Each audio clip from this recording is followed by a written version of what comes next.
Doctor की दवाई भी फेल है इसके आगे, धरती का अमृत है, अगर कहीं मिल जाए तो छोड़ना मत। दोस्तों आज के इस वीडियो में ना मैं आपको एक ऐसे वनस्पति के बारे में बताने वाला हूँ जो कि दोस्तों बहुत ही कीमती होता है।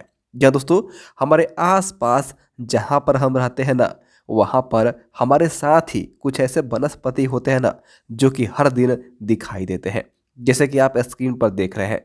या दोस्तों कहीं ना कहीं तो आपने इसको जरूर देखा होगा। ये अक्सर खाली पड़े जमीन या फिर सड़क के किनारे आसानी से मिल जाता है। या दोस्तों अगर आपने इसको पहचान लिया है, आप इसका नाम जानते हैं जो कि आपके क्षेत्र के लोग, आपके गांव के लोग बोलते हैं, तो आप कमेंट के जरिए हमसे बता सकते हैं। दोस्तों एक ऐसा पौधा होता है ना जो कि बहुत ही छोटा होता है। आप कह सकते हैं कि 1 से 2 फीट ऊंचाई होता है, लेकिन इसकी खासियत होती है ना कि ज़मीन पर पसरता है। क्या दोस्तों आप जो स्क्रीन पर देख रहे हैं ना, एक ऐसा वनस्पति है जिसकी सहायता से आप जो है ना सर के दर्द को ठीक कर सकते हैं। अगर किसी को गंजापन की समस्या है, बाल बहुत ज़्यादा झड़ते हैं, बाल सफ़ेद हो रहे हैं, तो यह बालों को काला करने का भी नुस्खा होता है। इसके साथ साथ दांतों में दर्द होना, जिन भाई और बहनों को तो दांतों के दर्द से भी निजात पा सकते हैं। इसके साथ साथ अस्थमा हो, खांसी हो, सर्दी खांसी हो, जुखाम की समस्या हो, उसके लिए भी बहुत ही फायदेमंद होता है। इसका इस्तेमाल करके आप ना दाद खाज खुजली को भी दूर कर सकते हैं। यहाँ तक कि इस वनस्पति का प्रयोग करके ना जिन लोगों को डायबिटीज की समस्या है तो डायबिटीज को कंट्रोल कर सकते हैं। या दोस्तों हम बात कर रहे हैं दूधी घास के बारे में। इसको बड़ी दूधी भी कहा जाता है, जिसको दूधिया घास भी कहा जाता है। तो अगर आपने इसको पहचान लिया है ना तो कमेंट में इसका नाम जरूर बताइएगा। एक ऐसा घास होता है ना जो कि हमारे घर के आसपास खाली पड़े जमीन, नदी, नालों के आसपास या फिर छोटे मोटे जंगलों में मिल जाता है, और यह बहुत ही गुणकारी होता है। तो इसको ना जिस तरह से मैंने उखाड़ा है बिल्कुल जड़ सहित, आप ऐसे ही इसको उखाड़ करके ले करके आए। इसके जड़ का भी प्रयोग होता है दोस्तों, इसके और तना का भी प्रयोग होता है, इसके पत्तियों का भी प्रयोग होता है। तो मैं विस्तार से आपको इसके बारे में जानकारी देने वाला हूँ। अगर आपको ये जानकारी ज़रा सा ही पसंद आ रही है ना तो आप इस वीडियो को एक लाइक कर दीजिएगा। दोस्तों आपका एक लाइक करना ना हमारी मेहनत को सफल बनाता है। अगर आप वीडियो को लाइक करते हैं ना तो हम आपके लिए और भी जानकारियाँ लेकर के आने का प्रयास करते हैं। तो इसको जड़ सहित हमने उखाड़ लिया है।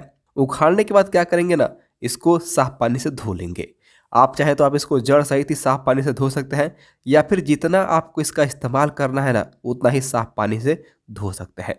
तो जिस तरह से धो रहा हूँ वैसे ही आप इसको धोएं। ध्यान रहे इसके पत्तियों का ही प्रयोग सबसे ज़्यादा होता है, तो आप इसके पत्तियों को ना बहुत ही अच्छे से धोएं। इसका प्रयोग करने का तरीका अलग अलग है, जैसे कि आप इसका काढ़ा बना करके इसका प्रयोग कर सकते हैं, या फिर आप इसके पत्तों को पीस करके ना इसका प्रयोग कर सकते हैं। तो काढ़ा कैसे बनाना है और काढ़े से कौन कौन से बीमारी ठीक हो सकते हैं, या फिर इसके पेस्ट से कौन कौन से बीमारी ठीक हो सकते हैं, इसके बारे में मैं आपसे बताऊंगा। इसको हम क्या कर रहे हैं ना, इसको अब हम खान रहे हैं इमाम दस्ते में। सिलबट्टे पर भी आप इसको कूट सकते हैं, पीस सकते हैं, या फिर आप इसको ना खरल में भी खान सकते हैं इस तरह से। तो जिस तरह से मैं इसको खान रहा हूँ वैसे ही आप इसको खान लें। और इसके ना पेस्ट से दोस्तों बहुत सारे फायदे होते हैं। जिन भाइयों को बहनों को दाद खाज खुजली की समस्या हो जाती है ना तो इसके पेस्ट को वहाँ पर लगाते हैं जहाँ पर दाद हो गया है ना, खाज हो गया है, खुजली हो गया है। तो दाद खाज खुजली में बहुत फ़ायदा मिलता है। अगर आप इस वीडियो को देख रहे हैं, आपके सर में बार बार दर्द होता है, तो दोस्तों ये जो वनस्पति है ना इसको जहाँ से भी आप तोड़ेंगे ना इसके अंदर दूध निकलता है। तो इस दूध को माथे पर लगाते हैं ना तो सर दर्द में बहुत ज़्यादा आराम मिल जाता है।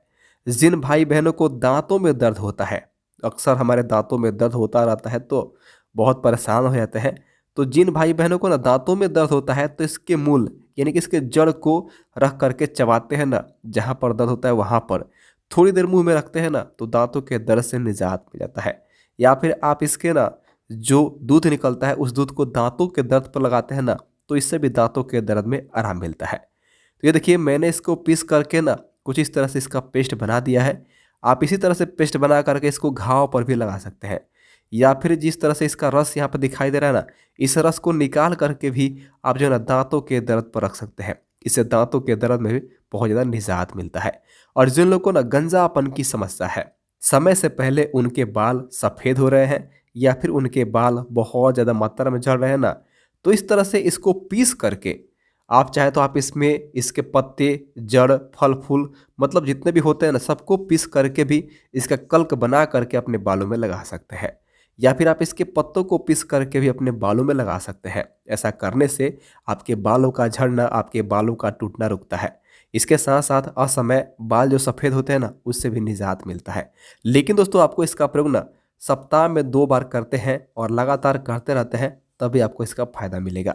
अक्सर लोग कमेंट करते हैं कि सर आयुर्वेदिक नुस्खे काम नहीं करते हैं। दोस्तों काम करते हैं, बशर्ते कि आप जो है ना पूरे रेगुलर इस्तेमाल करते हैं और पूरे नियम के साथ उसका इस्तेमाल करते हैं।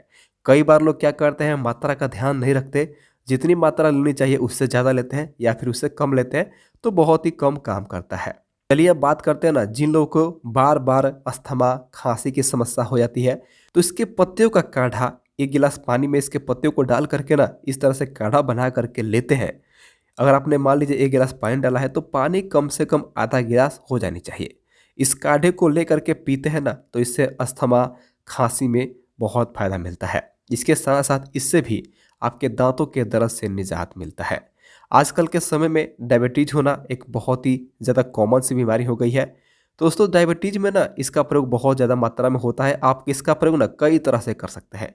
आप इसको सुखा करके जामुन की गुठली के साथ साथ इसको पीस करके इसकी गोली बना करके लेते हैं ना तो इससे भी डायबिटीज़ में बहुत फ़ायदा मिलता है। इसके साथ साथ आप इसके पूरे हिस्से को यानी फल, फूल, जड़, तना को लेकर के चूर्ण बना करके इसको सुखा करके ना इसका चूर्ण बना करके पानी के साथ या फिर दूध के साथ लेते हैं ना तो इससे भी डायबिटीज़ कंट्रोल होने लगती है। तो आज के इस वीडियो को यहीं पे ख़त्म करते हैं। जानकारी अच्छा लगा हो तो इस वीडियो को लाइक करें, साथ में हमारे चैनल को सब्सक्राइब करें, बेल आइकन दबाएं, जिससे आपको हमारी आने वाली तमाम वीडियो की जानकारियाँ मिलती रहे। इस वीडियो को देखने के लिए धन्यवाद। नमस्कार दोस्तों।